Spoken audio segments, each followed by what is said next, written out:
There's a level of discipline that does not look like hard work. It looks like madness. You have been conditioned to believe that discipline means pushing harder. You think it means grit, screaming through the pain, and white-knuckling your way through a task you hate.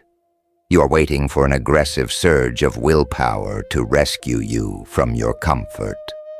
But 400 years ago, in the blood-soaked eras of ancient Japan, the deadliest warriors didn't rely on willpower. Willpower is erratic. It is emotional. The samurai practiced a terrifying, forbidden layer of psychological mastery. It was a discipline so absolute that it stripped away the choice to hesitate. They didn't win because they fought harder. They won because they had already killed the version of themselves that wanted to look back. Right now, you are losing a silent war to your own mind. You are paralyzed by choices, numbed by short-form digital static, and waiting for a perfect moment of inspiration that is never coming. Close the other tabs, drop the distractions, step away from the noise. For the next 8 minutes, let us journey into the severe, frozen winter of feudal Japan to unearth the scariest level of discipline a human being can achieve. Let us expose the lie you tell yourself every single morning. You look at your unbuilt life, your unstarted projects, your undisciplined body, and you say, "I'm just waiting for clarity."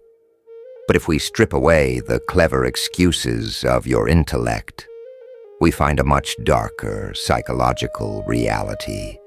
You have become a hoarder of potential. When you delay taking action, your brain experiences a calculated, deceptive relief. By staying on your tatami mat, by merely thinking about your future greatness, you keep the dream alive without ever risking its failure against the harsh stone of reality. You have built a digital palace out of cheap dopamine loops and false promises, watching others step into the arena while you sit in the shadows. But every time you compromise, a small part of your inner sovereignty dies. You have trained your body to obey your moods. If the weather is cold, you stay under the blanket. If the task is tedious, you reach for the screen. You have made execution conditional on comfort. The ancient masters had a brutal name for a man who lived this way. They didn't call him a beginner. They called him a corpse with good intentions.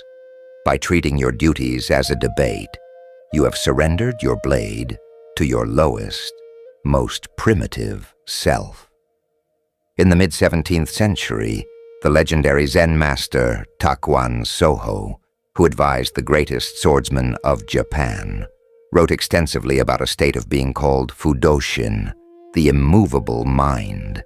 He taught that if the mind stops for even a fraction of a second to think about the incoming strike, to worry about failure, or to calculate success, the flow of life is broken. And in that interruption, the enemy splits you in two. The scariest level of discipline isn't about running toward a target. It is about absolute emotional non-resistance. When a master samurai stood on the battlefield, he didn't try to find his motivation. He practiced a concept known as Mushin, the state of no mind.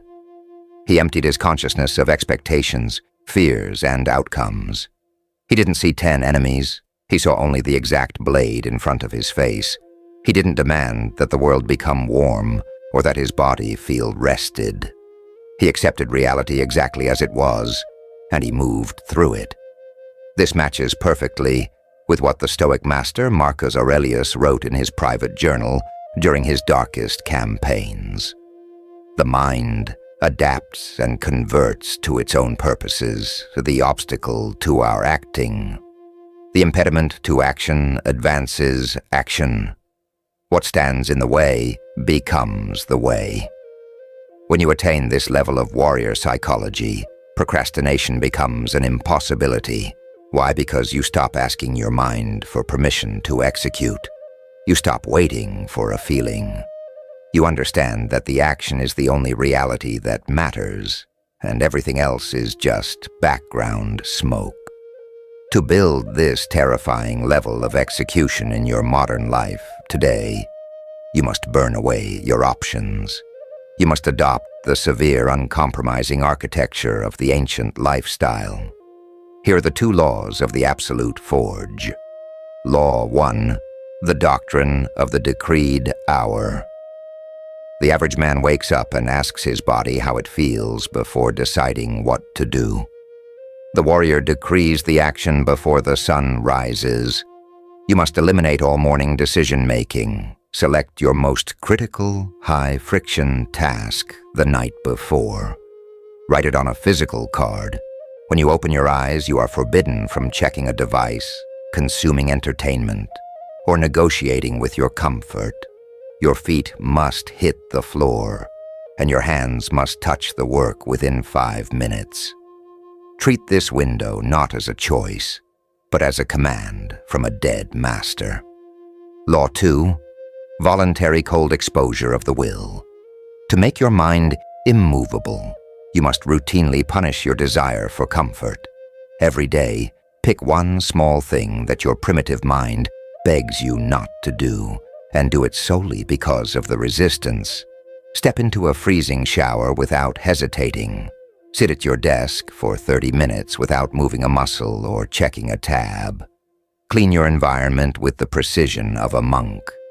By forcing your body to execute against its emotional wishes in the small things, you desensitize your amygdala.